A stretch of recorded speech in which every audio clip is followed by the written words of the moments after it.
four C's were thought of by De Beers, which is one of the largest diamond distributors in the world. And we start with C for the color of your diamond. And diamonds range in color from colorless, where you could drop it in a glass of water and not be able to see it, all the way down to the letter Z. And your diamond scale starts with D for diamond, goes all the way down to Z. And what it is, it's little gradations of color in that particular diamond. So a D-colored flawless diamond could be a $20,000 diamond. You know, and if you decided you wanted that for a ring, we can do that for you. We have that in stock. If you didn't have quite that much as a budget and you wanted a 1-carat diamond, we've got diamonds for as little as $800 to $1,000. You know, so it's going to depend on the color.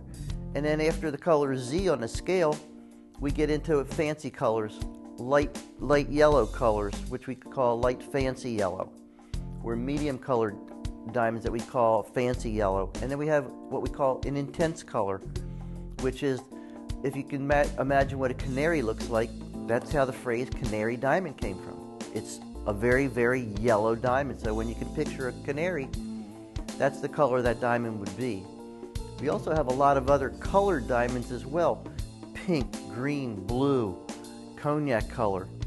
Some of these are natural colors, which become very expensive. Man in his infinite wisdom has learned how to change the color of diamonds. We also have something that's called clarity, and clarity refers to all the internal characteristics that you'll find in a diamond. You know, it may have what we call a feather, which could be a very minute fissure in that diamond. And by doing that, when you look at it, the clarity is not real nice. When you look down at your diamond, you'll see that it's got a little problem with it. Okay, that can be attended to. That can be enhanced, which is another process that I'll tell you later. But, you know, we look for any kind of internal characteristics. A diamond's a piece of carbon, and it was formed 8 million years ago under intense heat and pressure.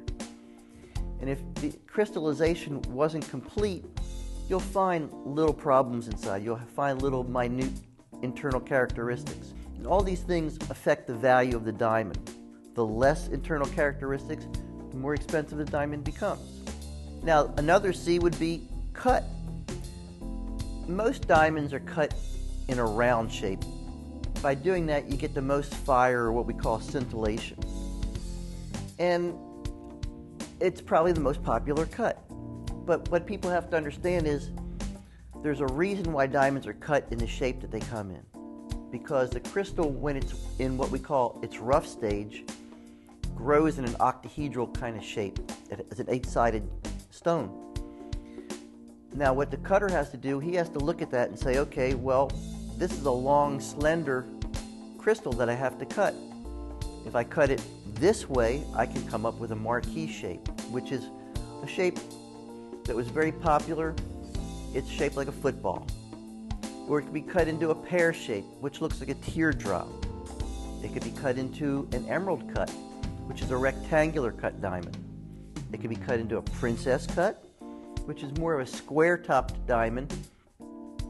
And then the bottom of it is cut more like a round diamond, so it has a lot more brilliance to it. Now, not all square cuts will be a princess. You know, they may change it because it's not exactly square. They cut it more rectangular, which an emerald cut would be cut in rectangular. But then they get it a little jazzed up. And what they'll do is they cut the bottom a little differently, so the reflection coming in and out of that diamond is a lot more brilliant. And this could be called a radiant cut. The fourth C would be what we call carat weight. And I try to tell people that the easiest way to understand diamond lingo is to think that there's 100 pennies in a dollar. There's 100 points in a 1-carat diamond. So the easiest thing to do is, if they've told you it's a 50-point diamond, is to go back and say, okay, so it's 50 pennies, so it's a half of a dollar. So exactly 50 points would be half of a carat.